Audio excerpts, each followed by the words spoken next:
So I just want to give you a quick overview of some of the components in action. So here we've got the LCD panel, and this is telling us train 1 is active, it's flashing, that's the one we're controlling. Train 2, train 3 and train 4, and these can be any DCC address, and you can see the speeds that they're running at. If I use the infrared remote here, you can see that the speed changes. We're now on speed 7, speed 8, and then if we run through a couple of other things, so we've got the status of all of our beam breakers here, and as you can see these are our beam breakers from 1 to 32, so you've got from 1 to 16 and 17 to 32 on the second line. You can see that the current status of this pin is 1, and if we break the beam, it goes to 0. So that could then move a servo to a position, or it could illuminate an occupancy LED from red to green, for example, and we'll give you a demo of that on a different board.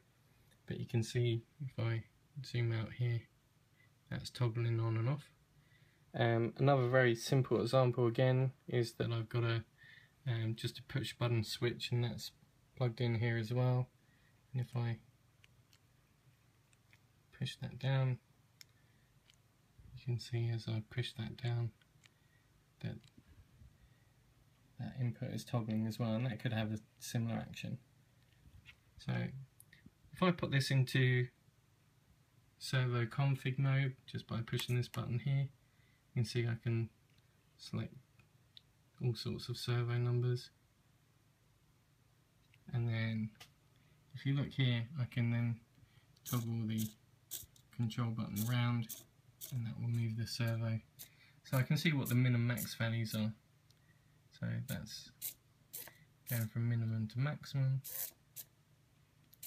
and you can see at the moment what I've done is I've actually put a metal rod in the servo arm, and what that gives me is if I actually take the sticker off here and I super glue this onto the bottom of the baseboard, and what that allows me to do is then move the point backwards and forwards, and I just drew about a 5mm hole, and that's probably enough to throw certainly my end gauge points backwards and forwards. Very simple, very cheap way of doing that, bearing in mind the servo costs about £3.50, and you've got a control board that can do 32 of them, so you could essentially have a very big set. Now if I also show you, I've got that's a mini servo, so if I show you a standard one, you can also get these adapters which basically sit on top of the servo horn.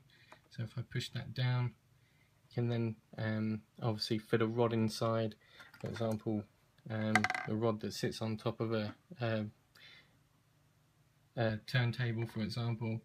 Now there's lots of different types of servos now, and they run at different voltages, so these two work off of the board fine at 5 volts, and this goes from about 0 to 180 degrees.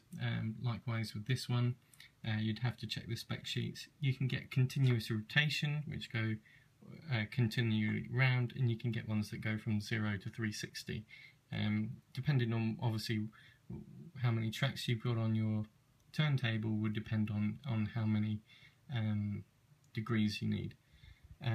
You can also get these very small servos, so we've got a linear one here. These run at 3 volts, and you do need a adapter, which we're working on at the moment, which I'll have shortly, to plug these into the board as well. And likewise with these mini ones, which are in comparison incredibly small.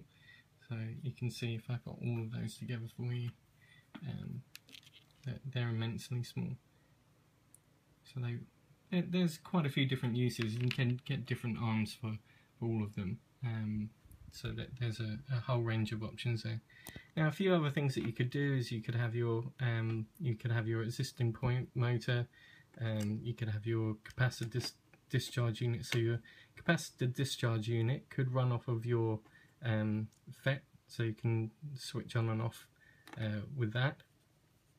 You've then got your point. If you had the the switch on the bottom, you could then also toggle your I/O there. So there's a whole host of things that you can do pretty quickly and easily, just using the standard settings and the SD card. And then if you want to delve into it in a lot more detail, you can delve into the code and run through some more of our tutorials or the Arduino tutorials online.